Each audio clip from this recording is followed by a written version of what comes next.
Hi, everyone. Welcome to another season and another day of Aging in Action. I am one of the co-hosts, Joy Wirta, and we welcome you today. I feel like it's a new day, new look kind of ladies. Like it's been a little while since we've done a new season. We all have longer hair. We all have a little bit of a different look, but it's been great to have a little bit of pause, get back into the wheelhouse and start looking at what our guests are going to look like for this season. So today we want to welcome Tarryn Anderson, and she is with Little Souls Child Wellness. So Tarryn, welcome to the show. Thank you so much for having me. Hi, Tarryn. Hi. Tarryn, tell us a little bit about yourself before we get started. Your background, what is your organization, Little Souls Child Wellness? Okay, so what I'd like to do is I do have a bit of a slideshow that I'd like to put on, which gives all those details as we go through. So again, thank you so much for having me. I'm so excited to be here. And this is one of the topics we're going to be chatting about today, which is managing anxiety in children. So I'm the owner and founder of Little Souls Child Wellness. I'm a child wellness educator. I help little souls navigate this life with more ease through yoga and mindfulness practices, which they take with them off their mat into the world. I'm a mother of two big souls in little bodies and have been teaching and working with children since 2015. I teach in schools, studios, privately and online. And the biggest reach I've been able to ever have with children in person is 65 kids in one class, teaching them those tools, and 150 kids online in one class. It's just phenomenal how that online reach, has just expanded, being able to reach as many more children. Yeah. So the online sphere, I'm forever grateful for it. And it's my absolute purpose and mission to be able to reach as many children as possible in helping them manage this life with more ease. Wow, that's impressive. So what ages do you work with? And I'm sure that's part of your slideshow, but just curious, what ages? It's from the age of 2 all the way up to 15. And then I have an adult yoga teacher training as well, which then takes me further up all the way to 99 years old. Wow. Yeah. All right, we'll let you continue. I know you've got a wonderful presentation available, so we'll jump in if we kind of have any questions along the way. Yeah, absolutely, please do. Okay, so anxiety in kids, I found that it has been more profound after the pandemic, and a lot of children, especially going back to school, are feeling a lot of anxiety. And even the simple act of just having their masks off and having someone have a look at their full face is enough to bring on a bit of anxiety for them.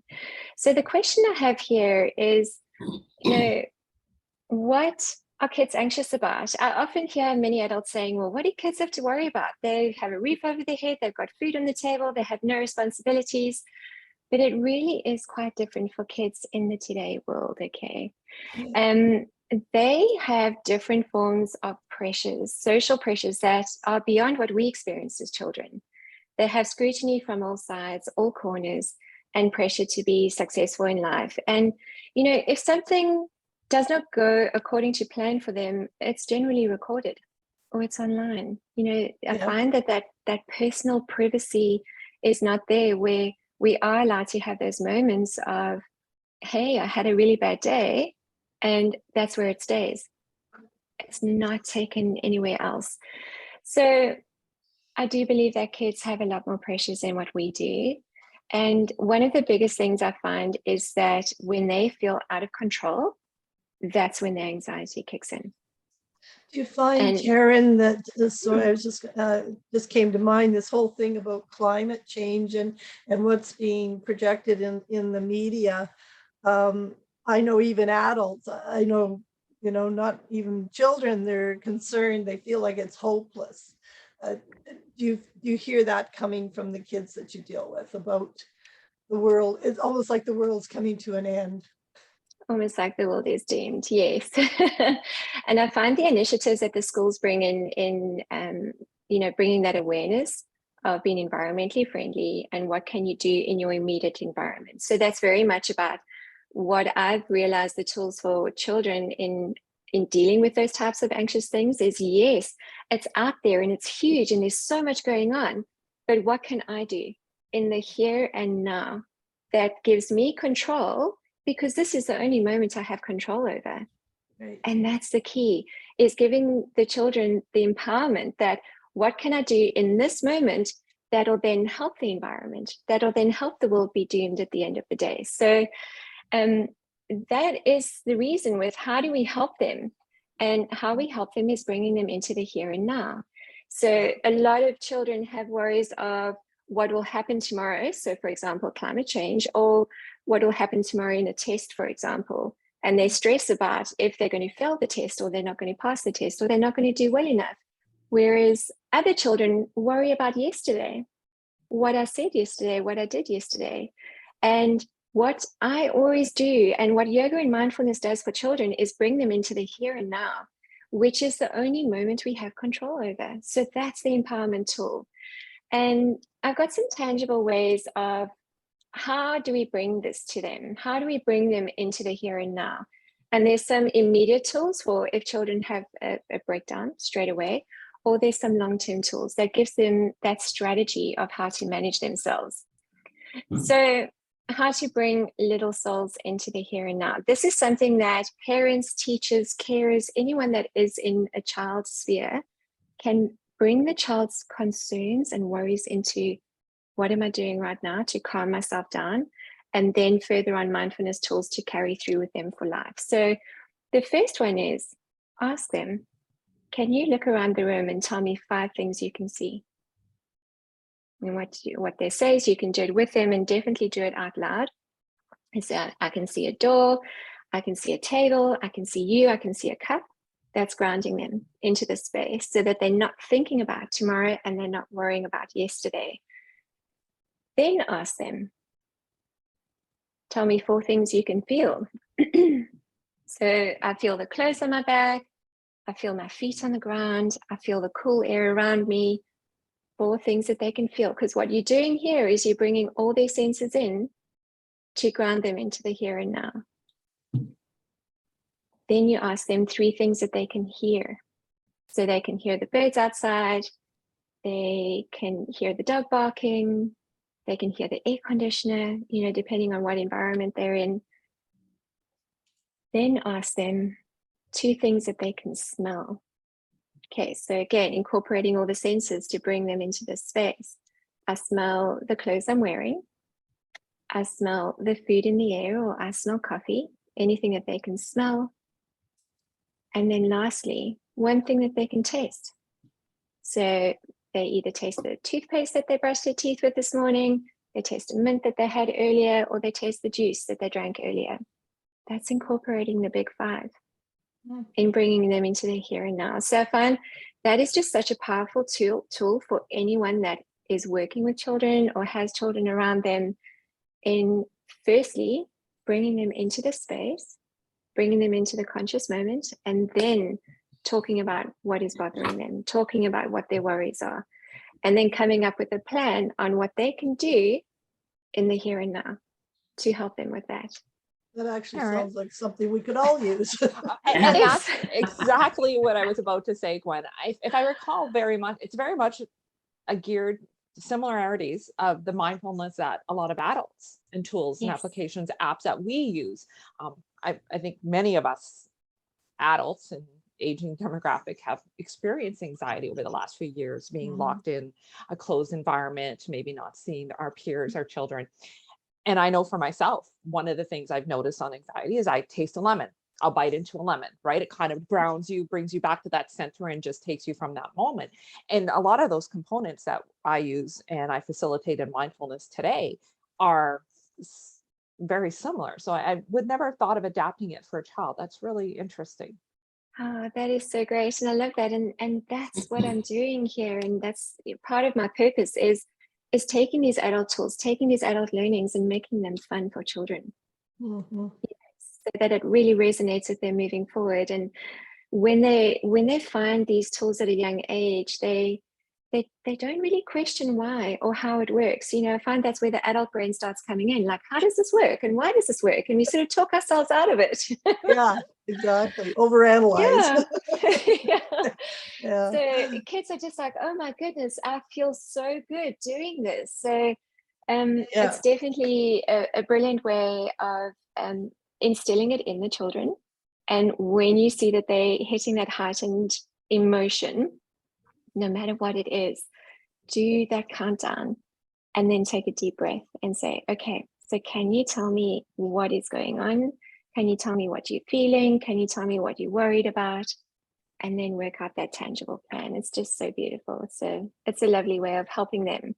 And eventually, repetition over time, they will start doing that themselves. So with the younger kids, I would walk them through it every single time. With the older kids, I will empower them in saying, can you do your 5, 4, 3, 2, 1? Yeah. And it's something that they can do to ground themselves without anybody else knowing what's going on. Yeah. I find that's the big thing with the teenagers is admitting to sometimes being anxious or admitting to being stressed out or not coping.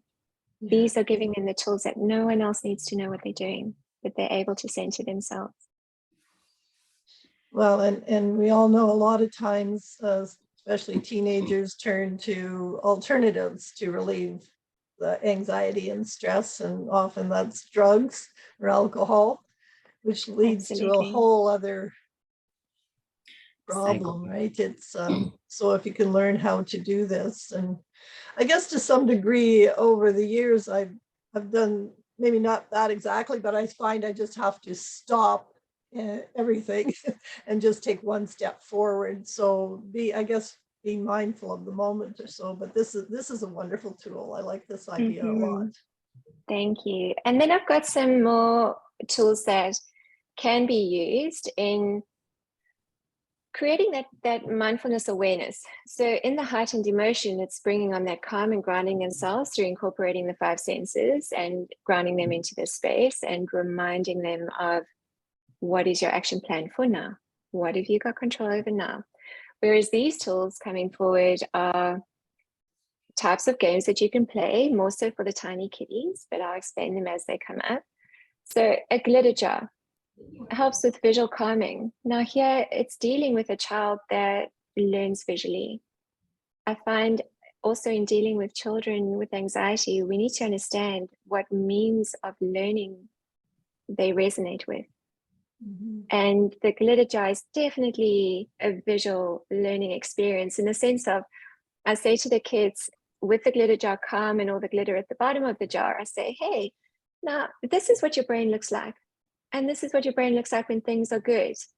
And then I shake the jar and I say, this is what happens when you have a huge emotion in your body.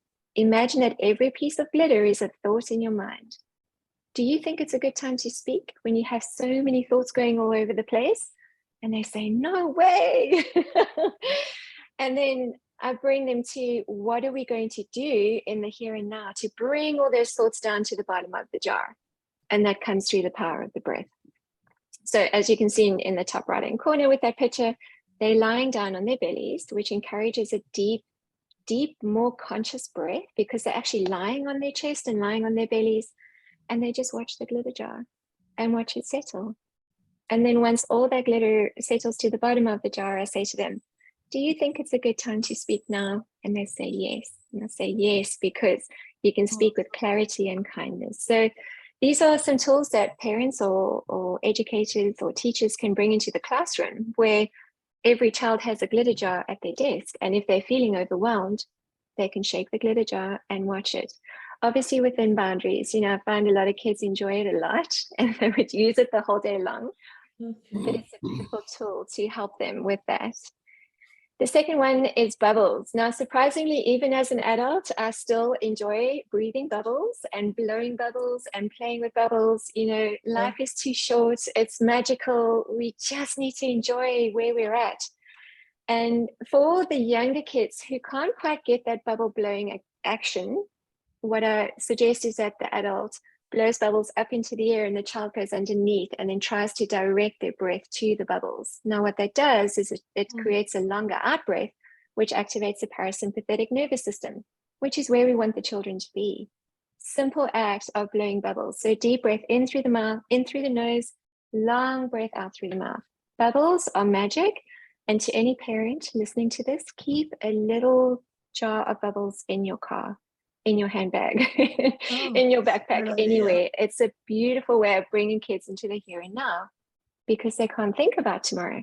They can't worry about yesterday when they're focusing on their bubbles, which then equates later on as they get older to their breath. Then they start realizing the power of the breath, where they pretend to be blowing bubbles, but they're not, but they still get that calming activity of the longer out breath. And then for the younger kiddies, it's a game called Toga. And again, what it does is it brings children into the here and now, in the sense that they need to pick up a pom-pom ball with their toes and walk it to a certain point and put it down. It's focus.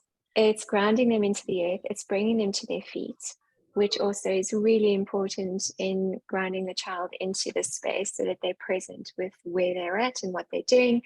And even if a parent just needs 5 minutes to quickly do something or quickly cook or do laundry or whatever the case may be, just put a whole bunch of pom-pom balls down on the ground and let your child walk them to one area. How this equates through to teenagers later on is it's walking on the ground heel toe, or going outside into nature for a walk. So these tools grow as the child grows, and then they become the adult learning, which we know today of what helps us feel better. Tarryn, like you mentioned about schools, and I mean, it's hard when they're trying to do academics, but are they starting to use mindfulness in schools to help relieve anxiety for the kids? Some schools are, and that is my key client in bringing these yoga and mindfulness tools to children in schools. I find the teachers are doing the best they can, and not all teachers have been taught how to bring these tools to children. What is very important, for example, is I find children need to be, their nervous system needs to be regulated in order for them to be ready to learn. And when children come in after recess, the energy is so high. I can imagine how frustrating and difficult it is for the teachers to try and get them to sit down, be still, and learn. Whereas I have a structure of doing a state changer in playing certain games with children, or the simple act of bringing their head below their heart helps to bring that energy down. It activates the parasympathetic nervous system, again, where we want to be. So, tools for teachers, for example, is if every child had a glitter jar, they come in after recess, they shake the glitter jar, they watch that glitter jar for 5 minutes. That's all you need to regulate their system, bring that energy down, then they're ready to learn. And you'll get so much more out of the kids by doing that. So these tools are incredibly important. And I don't think all teachers have been taught how to bring this forward to children. So speaking of teachers in school, this year must be, a different level of challenge, because like I have grandchildren myself, and they hadn't been to school in way over a year, and now they're going back. That, I would think, is probably one of the scariest things. And I don't really understand why, but I know it would be like, how does that work? Especially the younger children. Like my youngest grandson, he went to junior kindergarten, but this would be his first time going to sit in a classroom where you actually have to listen for 6 hours, right? Mm-hmm. So you must be seeing a lot of challenges in that age group. Yes, absolutely. And that's where these types of tools are so important in helping the children cope with that day to day, and giving the children the empowerment of understanding that they feel good if they breathe, but also then teaching them how to breathe. It's such an important thing. The breath is one of the most powerful tools we have with us, and we can adapt it and use it to our benefit. So it's definitely part of my biggest passion in collectively bringing it to children in that volume so that we can give them the tools so that they are able to manage the day. You know, most parents that come to me when I do one-on-ones is you find the child has a meltdown the minute they see the parent when they get home. And I just say to the parent, you know, well done, because that means that you are the safe space, that they can actually just let loose and just be like, oh my goodness, this was a hectic day for me. And then give them those tools from the home in how to help them manage the day.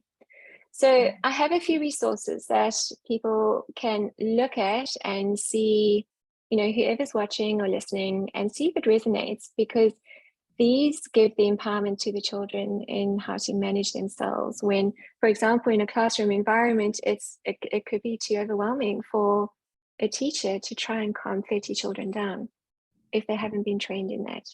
So I created an app for children called the Little Souls app. It's on the Google Play Store and Apple Store. And what it does is it gives tangible tools for children to play. The reason why I did it through an app and not YouTube is because I don't want children on YouTube, especially the younger market. And it gives them visuals to help them breathe. It gives them mindfulness games. So popping a bubble is so therapeutic.